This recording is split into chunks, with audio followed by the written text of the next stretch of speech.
২৯টা রোজা থাকার পর আপনি যখন এরকম একটা ট্রিট পান যে আপনি সন্ধ্যে ৬টা থেকে রাত্র ১১টা পর্যন্ত ইচ্ছে মতো খাবেন এবং ট্রিটটা দেয় আপনার ভাতিজার বউ।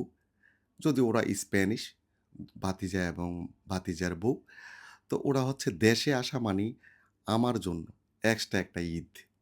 এটা সবসময়।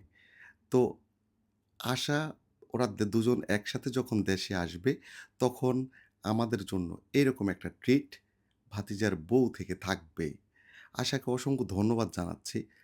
তো আপনারা দেখুন যে আমাদের খাবারের যে আয়োজনটা ছিল, আমি একটু, একটু করে পুরোটা দেখাবো। আরো অনেক কিছুই হয়তো ছিল পিছনে, যেগুলো হয়তো ভিডিওতে আনা আসলে সম্ভব হয়নি। কারণ আ সেখানে আসলে অনেক ভিড় ছিল, যেখানে একটা বিয়ের আয়োজন ছিল সাথে। এটা হচ্ছে বাংলা মোটরের রূপায়ণ টাওয়ারের ২০, ১৯-২০ তালাতে। তো এইরকম একটা সুন্দর জায়গা যে উপরে ছিল এটা আমার জানা ছিল না। এটা হচ্ছে আমার যে ভাতিজার বউ স্পেনে থাকে, সেই স্পেন থেকে এটা বের করেছে যে এখানে এত সুন্দর একটা রেস্টুরেন্ট আছে যেখানে আমরা যথেষ্ট এনজয় করতে পারবো।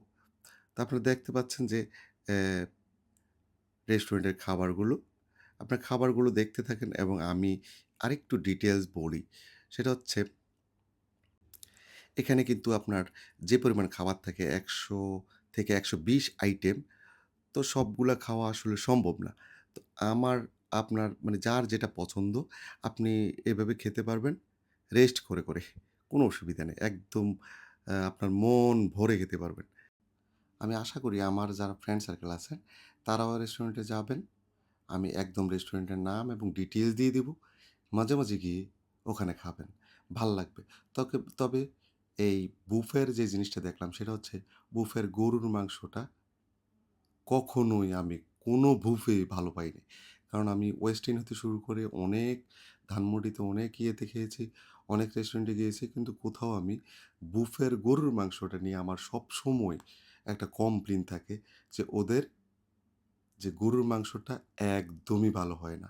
বাট আপনি চিকেন বা অন্যান্য যা কিছু থাকে সবকিছুই অনেক ভালো হয়। আমি একটু ছোট্ট করে যদি রেস্টুরেন্টটা দেখাই, এ হচ্ছে রেস্টুরেন্টের ওয়ালের অবস্থা। এখানে হচ্ছে এই গাছগুলো কিন্তু একদম জীবিত। হ্যাঁ? এগুলা প্লাস্টিকের না। যে আছে না যে চাইনিজ প্লাস্টিকের ঐরকম না। এগুলা পানি দিয়ে একদম জীবন্ত গাছ আরকি। এরকমভাবে রেস্টুরেন্ট করা আছে। এই যে এটা হচ্ছে এদিকে হচ্ছে বিয়ে হচ্ছে, এই অংশটা এটা অনেক বড় একটা এরিয়া। এটা জাস্ট আপনি উপরে না আসলে বুঝবেনই না যে উপরের অংশটা কত বড় এবং কতটা সুন্দর।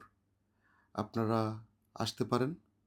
আমি আবারও ধন্যবাদ জানাচ্ছি আনিস এবং আয়েশাকে।